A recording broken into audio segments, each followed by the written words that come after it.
A continuación, Libre Expresión.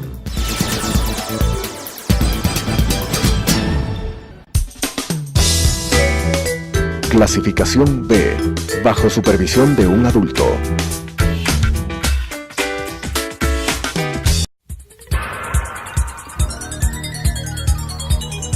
Las opiniones vertidas en este espacio por la producción y dirección del programa son de exclusiva responsabilidad de sus autores y de quienes intervienen en ellos.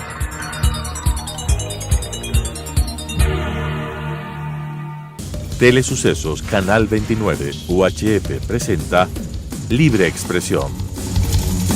Un espacio para defender los derechos humanos, impulsar la democracia y escuchar a la sociedad. Con la conducción de César Ricaurte. Libre Expresión. Hola amigos, bienvenidos a Libre Expresión. Gracias por acompañarnos en este nuevo programa. Tenemos el honor, el grato placer de contar con un invitado como Luis Verdesoto, politólogo, analista, académico. Luis, muchas gracias por estar aquí en Libre Expresión. Hace pocos días en la comisión, en el periodo de sesiones número 160 de la Comisión Interamericana de Derechos Humanos, que se realizó en República Dominicana, 168, perdón, corrijo, se realizó una audiencia sobre el estado de la independencia de la justicia en el Ecuador. Estuviste entre los peticionarios, entre las personas que estuvieron presentando sobre la situación en el Ecuador. ¿Cuáles fueron los ejes de esta presentación que hicieron ante la comisión? Mira, yo creo que esta presentación tuvo una importancia especial porque fue la primera vez en los últimos tiempos que el Estado ecuatoriano decide estar presente, decide dar la cara, decide dialogar con la sociedad civil y con los organismos internacionales y consiguiente realmente se pudo arribar a ideas más concretas de qué se debería hacer. Las presentaciones se ratificaron, por una parte del documento central en la cual se plantea los temas más importantes de en qué consiste la pérdida de la independencia judicial en el país. Las presentaciones orales tuvieron una que ver sobre el tema del error inexcusable, es decir, de cómo esta tan ambigua causal de sanción hacia los jueces permite o había permitido históricamente en los últimos años crear presiones políticas sobre el ejercicio de la justicia, de algún modo el tema básico de una situación administrativa que se pone por encima de la majestad de la producción de la justicia, y fundamentalmente aquello pues obviamente produjo la salida de más o menos un centenar y medio de jueces, todos los cuales no tuvieron que someterse a una decisión administrativa y no a una decisión de un órgano superior. Creo que este es el problema central que se planteó. El otro tema fue todos los defectos que han ocurrido alrededor de la renovación parcial de la Corte Nacional de Justicia, que fue un proceso poco transparente, con poca visibilidad, en el cual una aparente meritocracia se vio ocultada realmente por la presión política, se vio ocultada por una serie de procedimientos, y en medio de eso se presentó el informe Pázara en su segunda edición, en su segundo capítulo, que básicamente trabaja esto, y es un informe a todas luces de alta calidad técnica y fundamentalmente de recomendable lectura para todos quienes hacen justicia, ¿no es cierto? Luego se presentó un tema también sobre la percepción de la justicia en el Ecuador. ¿Qué ha pasado con esta degradación de la percepción de justicia en el pueblo ecuatoriano? ¿Por qué el pueblo percibe la justicia cada vez como no solo un servicio de menor calidad, sino como un inasible, aquello que no forma parte del cotidiano democrático nuestro? Y por último, el tema de la relación de una crisis de Estado de Derecho en el Ecuador, es decir, qué había pasado en torno a aquello, ¿no es cierto? Hubo básicamente, luego al finalizar, varios pedidos a a la comisión. El uno es de que continúe monitoreando el sistema de justicia en el Ecuador, y el segundo de que también se produzca una visita in loco, una visita in situ a Ecuador por parte de la comisión para constatar el tema y poder seguir debatiendo el tema de la justicia en Ecuador. Tema que se volvió importante porque simultáneamente está produciéndose, como tú conoces, las objeciones sobre el Consejo de la Judicatura en el Consejo de Participación Transitorio. Ahora, la reacción, como bien señalabas, fue una de las, o la primera presencia del Estado ecuatoriano después de más o menos 5 años de que no había comparecido ante la Comisión Interamericana de Derechos Humanos. ¿Cuál fue el planteamiento del representante del Estado, que en este caso entendemos fue el embajador José Valencia, embajador ante la Organización de Estados Americanos? Bueno, el primer hecho simbólico, su presencia. Este fue muy evidente, ¿no es cierto? Y su presencia solo. No estuvo acompañado ni siquiera por lo cual te habla de que hubo una vocación presidencial importante de enviar a su representante extraordinario, primero. El segundo, yo te diría, fue se transmitió la vocación y la voluntad del presidente de la República de estrechar relaciones con la sociedad civil. Esto parece importante toda vez de que este era un pedido de la sociedad civil ecuatoriana como organismo internacional, y el Estado comparecía a eso. Implicaba, y eso lo fue explícito, de que había interés en estrechar esas relaciones. Y segundo, reconocer la importancia de un organismo internacional para el monitoreo y protección de los derechos humanos en el Ecuador, que creo que fue el segundo elemento importante. Habíamos vivido una década de oportunismo, para decirlo suavemente, o de desconocimiento en el caso de la OEA, y ahora había un reconocimiento explícito de la institucionalidad para poder proseguir en la protección de los derechos humanos en el Ecuador y un rol de ese organismo internacional. Yo te diría que esos fueron los dos elementos simbólicos importantes, y el elemento conceptual tal vez más importante fue el de reconocer la necesidad de que el ordenamiento jurídico del Ecuador debe compatibilizarse con el ordenamiento internacional en ejercicio de justicia. Yo diría que este fue un elemento central, que es reconocer de que existe un desfase, reconocer de que en relación a la métrica de los organismos internacionales en Ecuador no se ejerce justicia con plenitud y con independencia. El otro elemento importante fue el de que se reconocía el valor evidente de la consulta popular convocada por el Ejecutivo, y que implica elementos de justicia importantísimos, entre ellos la evaluación del Consejo de la Judicatura y el resultado que este organismo, que actúa independientemente, pueda producir respecto a aquello. El Estado ecuatoriano hizo una expresión de que así será, de que en el sentido de que respete este proceso de expresión de la voluntad popular y de también del resultado que se provoca a través del organismo, y se ratificó aquello que el presidente había dicho en la intervención televisada el lunes antepasado, que fue que habrá un respeto absoluto sobre las decisiones del Consejo de Participación.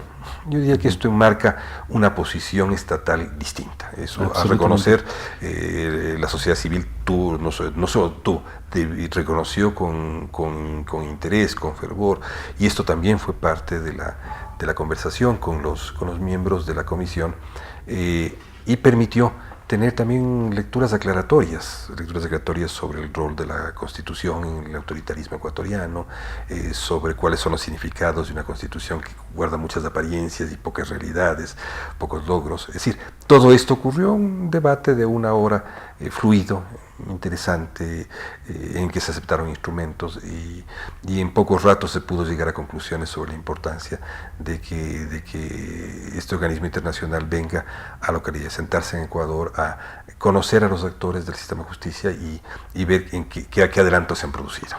¿Y qué tan receptivos encontraste a la comisión?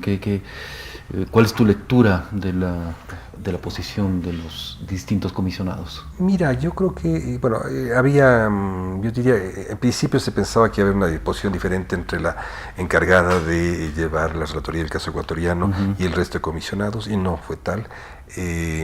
Comenzando por el primer elemento que hubo allí, que fue la presencia Lanza, el relator especial de medios de comunicación, que recibió la reiteración de la invitación ecuatoriana y él expresó su voluntad inmediata de llegar a esto, incluso se hizo anuncio de fechas, las fechas están ya, tú las conoces plenamente, tú has monitoreado eso en lo posterior, se esbozaron amplitudes temáticas para esa visita, lo cual es muy importante por las dos partes, me diría, por los tres que estamos presentes, sociedad civil, Estado y organismo internacional. Esa fue la primer capítulo aparte, digamos, con lo cual fue muy importante de que también una expresión de que en Ecuador no se retraerá de aquella invitación que el presidente dispuso y que el embajador Valencia las llevó con prontitud y con esmero y cuidó mucho los términos de esa invitación. Y luego hubo aclaraciones respecto a esta parte pirotécnica que tiene nuestra Constitución, que es de una declarativa. La parte declarativa, ¿no es cierto?, que es muy llena, la parte dogmática, que es llena de cosas respecto a niños, respecto a algunos temas, y que necesariamente llevaba a reconocer de que en la parte ya del ejercicio procedimental de la Constitución, la aplicación reglamentaria de la Constitución, la parte orgánica además, y llevaba a deficiencias. Uno de los temas que se plantearon, algunos otros temas que se plantearon estuvieron ligados también al tema de la comunicación, volver al tema ecuatoriano, en el cual se ha vuelto una insignia ecuatoriana, que es saber qué pasó con la comunicación ecuatoriana en este periodo y qué está pasando. Yo creo que esos son los otros puntos básicos que se siguieron manteniendo. Y yo diría que hubo otro punto en el que tuve que intervenir especialmente, que fue el tema de este desfase que existe entre justicia constitucional y justicia ordinaria en Ecuador, donde el tema central va a tener que ser esta característica de falta de responsabilidad de los miembros de la Corte Constitucional en relación al sistema político ecuatoriano, esta sobrevaloración que existe y un exceso de presencia institucional de ella sobre las otras instituciones, y fundamentalmente en que debe reelaborarse todo el andamiaje del ejercicio de justicia ordinaria y constitucional en el Ecuador. Justamente alrededor de eso, Luis, en los próximos días, próximas horas probablemente, se espera pronunciamientos del Consejo de Transición, del Consejo de Participación Ciudadana Transitorio, frente al Consejo de la Judicatura, frente a la misma Corte Constitucional. ¿Qué deberíamos esperar alrededor de estos pronunciamientos? Yo creo que lo que uno debe esperar es esto que ha sido, es la divisa del Consejo de Participación Transitorio, que es constituir, lo voy a expresar en mi lenguaje, constituir a la meta que está contenida en el espíritu de la voluntad ecuatoriana y de la voluntad de los electores ecuatorianos en el Consejo, digamos en la consulta popular, que es producir una transición, lograr articular una disponibilidad de los aparatos institucionales ecuatorianos para afirmar una transición sólida, clara, transparente a la democracia, recuperar los instrumentos democráticos básicos, como el espíritu central. Y saber que desde ese espíritu central se puede mirar todo el conjunto de objeciones que ha hecho la sociedad civil, todo el conjunto de objeciones que han hecho los diversos operadores de justicia, porque también los han hecho los operadores de justicia, que lo han hecho la opinión pública. Es decir, yo creo que es esto, dar una vez más una forma importante, tanto en las decisiones que se tomen sobre el Consejo de la Judicatura como sobre la Corte Constitucional. Yo diría que es este el momento. ¿Qué debemos esperar? Vamos a conocer exactamente, en el caso del Consejo de la Judicatura, de las 800 apelaciones que ha hecho cada uno de los organismos de la sociedad civil. Vamos a ver qué es lo que los cuerpos técnicos del Consejo de Participación Transitorio han extraído para que sean planteados. Yo creo que hay temas ahí muy claros, muy clásicos, muy visibles, que fueron perfectamente ocultados u oprimidos en la década perdida del país. Y por otro lado, ¿no es cierto?, tenemos que, a través de eso, luego de una evaluación institucional como el que va a ser el Consejo de Judicatura, decir cómo se tiene que organizar de vuelta el sistema judicial y el sistema constitucional en el Ecuador. Esto no puede mantenerse por más tiempo, la opresión de la majestad de la justicia por su órgano administrativo. Un órgano administrativo tiene que estar subordinado a la majestad de la justicia, y tampoco se puede lograr tampoco se puede permitir este nivel de personalización del ejercicio de la sanción judicial que se ha producido. No se puede seguir manteniendo eso.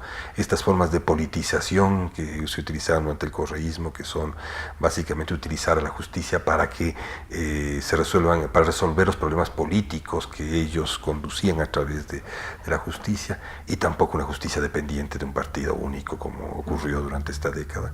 Y por otro lado, tenemos que tener un sistema constitucional con grados de responsabilidad. No puede ser el cerrojo de la correlación de fuerzas de un proyecto político. La justicia constitucional no puede serlo, tiene que dejar de serlo, y tenemos que operar con una constitución democrática que refleje lo que es la democracia, una incertidumbre de quién gana y quién pierde, de la competitividad política, del ejercicio de la justicia, una justicia que no está resuelta por encuestas ni está resuelta antes, una justicia que es efectivamente transparente. Tenemos que volver a ser lo que pretendemos ser como esperanza de país y como objetivo de país. Ahora, eso implicaría entonces que, aparte de una posible destitución del Consejo y de la Corte Constitucional, hay que emprender una agenda de reformas. Claro. Hay que vender, yo diría, al Consejo de Participación Transitoria le toca proponer lineamientos de reforma. Eso lo dice explícitamente el mandato, el procedimiento de la reforma tiene que resolverse después. Tendremos los ecuatorianos que ver si, por ejemplo, en un momento determinado habrá una Asamblea Nacional en el 21, pero que pueda tener una sala específica de reforma constitucional. Podemos tener nuevas consultas populares sobre conjuntos constitucionales o con medias constituciones o más. Yo no veo que el país debe entrar necesariamente en un proceso constituyente como tal, pero también es una opción. O sea, todo aquello que ver cómo el país queda luego de un proceso de transición que tendrá que ser dirigido con más astucia de la que estamos viendo hasta ahora. Finalmente, hay muchas voces también que se levantan, o algunas voces que se levantan contra estas acciones del Consejo y dicen se está desbordando el mandato entregado al Consejo en el referéndum de febrero. ¿Qué opinas frente a esto? Mira, yo creo que el tema de estas dos líneas de interpretación del mandato, la interpretación gramatical, restrictiva, y a veces podríamos incluso hablarla de ingenua, ¿no es cierto? O a veces muy sujeta a la letra del derecho, ¿no es verdad? Y la otra, una interpretación más por el espíritu del mandato popular, una interpretación más, digamos, más expansiva, más ligada a las necesidades de la política y lo que es el espíritu del mandato popular, que no tiene que salirse de la letra, pero no puede sumergirse en la letra. Yo creo que hay que buscar estos. Y esto, la experiencia internacional lo que te dice es de que hay que buscar para situaciones de transición que no son todas iguales, no son parecidas, ni siquiera comparables. No hay dos transiciones iguales. No hay para qué compararlas. Es decir, las transiciones que vieron en Europa del Este con aquellas que Europa Central son distintas, o las que se vivieron en el Cono Sur, en Chile, Argentina, respecto a lo que se vive ahora, lo que se está viviendo en América Andina, que se viene ahora, que es una cosa diferente. O la misma transición del 79 en el Ecuador con esta otra transición, claro, es distinta, ¿no? Claro, la transición del 79 fue una transición pactada. Esta no es una transición pactada, es una transición que ha sido impuesta por la necesidad política, ha sido impuesta por el devenir de los acontecimientos, ha sido impuesta la transición incluso que fue moldeando la voluntad política de quienes ejercen el poder, pero así es la política, esa es la necesidad de la buena política, tener capacidad de aprender los nuevos consensos sociales y tener capacidad de procesarlos pacíficamente. Y eso es lo que ha ocurrido en el Ecuador, está ocurriendo en el Ecuador y deberá seguir ocurriendo en adelante. Los temas de corrupción están imponiendo perfiles más profundos de la transición. Los temas de la seguridad nos están ofreciendo y ordenándonos, obligándonos a nuevos diseños. Los temas de la economía nos están obligando también a otros diseños de articulación de economía y política. Es decir, estamos abocados a la necesidad de crear muchas cosas y en ese sentido, en este periodo lo que hay que hacer es, le hace bien lo que voy a decir, debemos acomodar instituciones. Acomodar significa reubicarlas, no estamos ante un periodo revolucionario en que reemplazamos unas instituciones por otras. Eso no ha ocurrido, ni va a ocurrir en el Ecuador en este periodo. Estamos haciendo un proceso en el cual, tomando el Estado de Derecho nominal en el Ecuador, tenemos que ir acomodando un conjunto de instituciones que fueron elaboradas como un perfecto castillo coherente para impedir que se refleje la correlación de fuerzas. Tenemos que irlas acomodando para poder entender de que al terminar este periodo de transición, al fin vamos a tener competencia política, ejercicio de justicia independiente, capacidad de rediseño del Estado, una economía en que no se castigue el emprendimiento y podamos tener una visión articulada finalmente de hacia dónde vamos. Esto es lo que queremos tener. ¿En cuánto tiempo te crees tú que suceda esto? ¿Se está acabando el tiempo? En otras palabras, Luis, en la medida en que el presidente Moreno cada vez tiene menos capital político. Es decir, el presidente Moreno no tiene por qué ser el punto de residencia de esto. Yo creo que el día de ayer las instituciones de la sociedad ecuatoriana dieron una extraordinaria muestra, una fortísima muestra, una inteligentísima muestra de la posibilidad de acercarse entre organismos de la sociedad y organismos reivindicativos, gremiales de los trabajadores y organismos de los empresarios. Y esto ha sido muy importante, este comunicado que hubo ayer. Nos recuerda lo que pasó durante el correísmo, recuerda tú que se podían entender mejor en la relación bilateral trabajadores y empresarios que con la mediación del Estado. Cuando el Estado no responde a las necesidades de los momentos, tenemos que buscar capacidad de pararnos de nuestros propios pies. Ecuador es un país que vive con muy poca capacidad de hacerlo. Siempre somos una sociedad heterónoma, dependiente de lo que quiere el Estado, dependiente de un tercero. Ayer hubo una muestra de que sí podemos vernos la cara y conversar de que aquí hay que sostener un proceso de transición. Y eso es lo que apareció en este comunicado, me parece valiosísimo. Perfecto. Muchísimas gracias, Luis, por acompañarnos. Y a todos ustedes, amigos televidentes, gracias también por acompañarnos en una edición más de Libre Expresión. Un fuerte abrazo, nos volvemos a encontrar la próxima semana.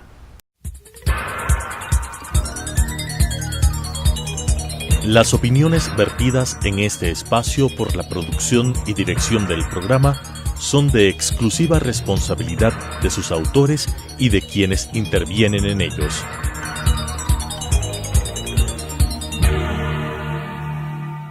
Telesucesos Canal 29 UHF presentó Libre Expresión. Un espacio para defender los derechos humanos, impulsar la democracia y escuchar a la sociedad. Con la conducción de César Ricaurte. Libre Expresión.